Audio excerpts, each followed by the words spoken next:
Yeah, obviously, just coming off workouts here today. It was great to be out, on the field again and get a workout on the field we'll be playing on this weekend. So just looking forward to a huge challenge. Obviously, we're in a bracket with the number one team in the country, and obviously another nationally ranked team in Nebraska and NJIT. The four teams won conference championships. So huge challenge for us, but we're looking forward to it. Looking forward to getting out there tomorrow and competing and playing in a venue like we're at here in Arkansas. So just looking forward to the weekend right now.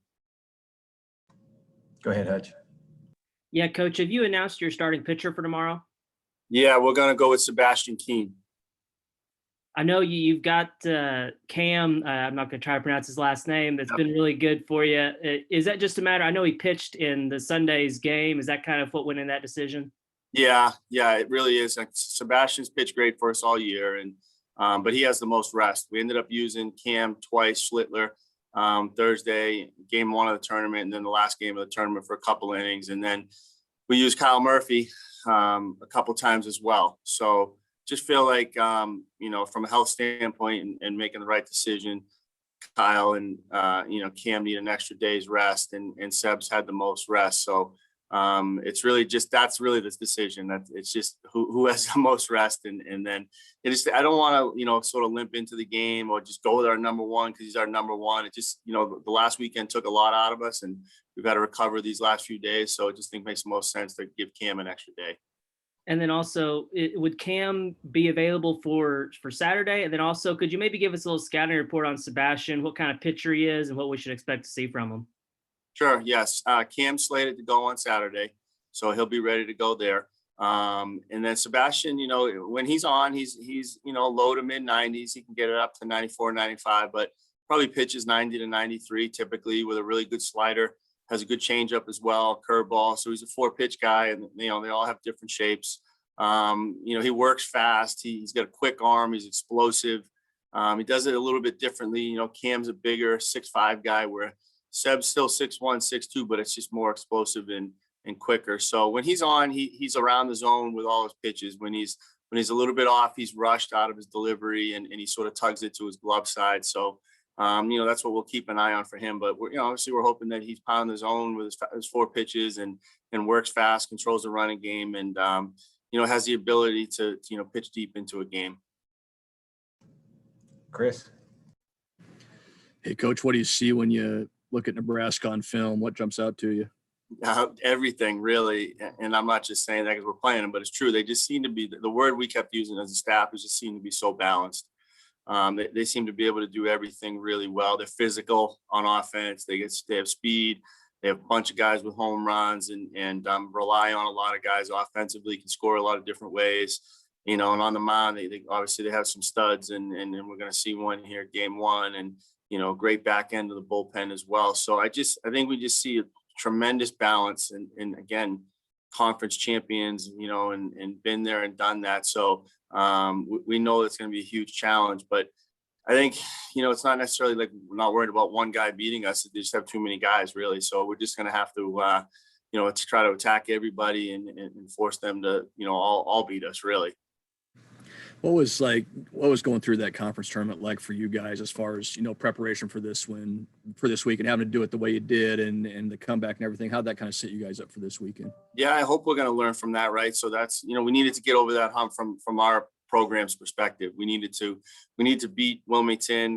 They've been the class of the conference, and we've been sort of knocking on the door, and to be able to go down to their field and beat them on that field was huge. I think, especially the way that, the games went, I don't know how familiar you were with them, but they were pretty wild the last 2 games. It's particularly the last game, I think I lost a couple of years of my life, but it was just back and forth and just a lot of runs scored and everything you could imagine in a game. And it was great crowd and great atmosphere, and Wilmington does a tremendous job. So we know this is obviously an even bigger stage, for us. So hopefully we can use that experience from playing tight ball games under pressure on the road in front of a lot of fans and now do it on a bigger stage. And hopefully, what I don't want to see is our guys sped up out there and getting caught up in the moment. And I want us to be able to be comfortable out there and play our game, which, as you mentioned, I hope is going to be because of what we learned last weekend. Evan? Yeah, Coach, kind of following up on that. I mean, what's been the challenge this week coming off such an emotional, long tournament like that? What's the challenge in kind of resetting physically, mentally for the challenge this weekend? Yeah, we've talked a lot about that since Monday afternoon. Once we completed the selection show and found out where we were going in the regional and everything, it was all, no practice, no workouts or anything on Monday, just talking about getting our sleep, nutrition, hydration, get all of our rest, get our minds right, start thinking about, this next challenge, get our bodies right. Had a really light workout on Tuesday back home and a light lift and just get all your treatment and rehab and really start that process of healing from the weekend mentally and physically and starting to move on. And then, yesterday I thought we just flipped the switch, and kind of, had a much more aggressive practice and work hard there and get a lift in before we traveled here yesterday and got here at a good time yesterday. So again, same thing, like sleep, eat, nutrition, hydration, all those things are really, really important. And then, have a great practice today, which we did, and then get a lift this afternoon, a light lift. And then we have the night game tomorrow, I think was big for us just to try to, again, get a little more rest and prepare before we get out there tomorrow night. I wanted to ask you too, real quick, about what is it that makes you guys such a prolific base stealing team? What goes into that? What's the philosophy? And then when you're talking about recovering physically, how important is that in being able to play the game the way you want? Yeah, I mean, it starts with recruiting, I guess, or what type of player we're looking for. We're looking for athletes on the offensive side, guys that can run. I love speed, the exact opposite of what I was as a player. So I couldn't run. I was slow as molasses. So I think I want players that are not like me, and they tend to really be, fast, and they can do a lot of things. So when you have team speed, you get two opportunities, right? You get it on the offensive side and the defensive side. And I feel like our defense has been outstanding all year long. We cover a lot of ground in the outfield, in the infield. We played really well.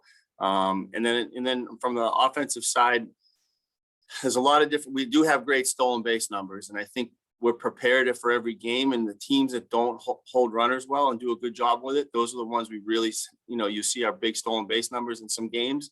But then there are other teams that hold runners really well. And so what we do there is we just try to then put pressure on the defense. They know we can run. If the ball's on the ground, they can't bobble or make a mistake. They know there's a chance we're going to beat it out. There's a great chance we can go first to third. We force teams to pick over a lot and sort of distract the pitcher. So it's always the game within the game as well. So the stolen base numbers are big, obviously, that number, but we anticipate it being, a much greater challenge stealing this weekend. So if that's the case, then we'll try to use our speed in a different way. Ian? Yeah, Mike, so many of your guys had to make big plays under pressure last weekend over those last few elimination games. What does that do for your guys coming into this event now? Just thus affirming that kind of self-belief. Yeah, thanks, Ian. It helps. We had a feeling that we were in a great situation there from about 3/4 of the way of the season in, right? So there wasn't exactly that pressure on our team for getting into our conference tournament. And so we tried to create our own pressure within the team. And, we talked about our winning streak a lot. We had that winning streak going on, and we sort of embraced it. And I think we tried to create some internal pressure with that and force the guys to learn how to play under pressure for those moments. And then obviously in the tournament, when you have those types of games there, really the last 3 games, the Charleston game gets overlooked a little bit, but we had to win that game or we were done. So there was pressure those last 3 games, and the guys performed incredibly well, offensively, defensively, on the mound, and we had to use a lot of guys to do it.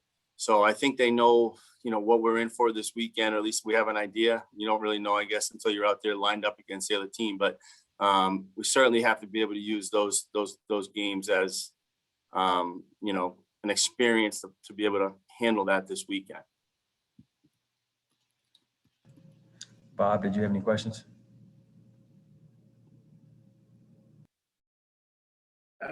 I'm good, thanks. All right, last call for questions for Coach Glavine. All right, Coach, appreciate your time. Thank you. All right, thank you.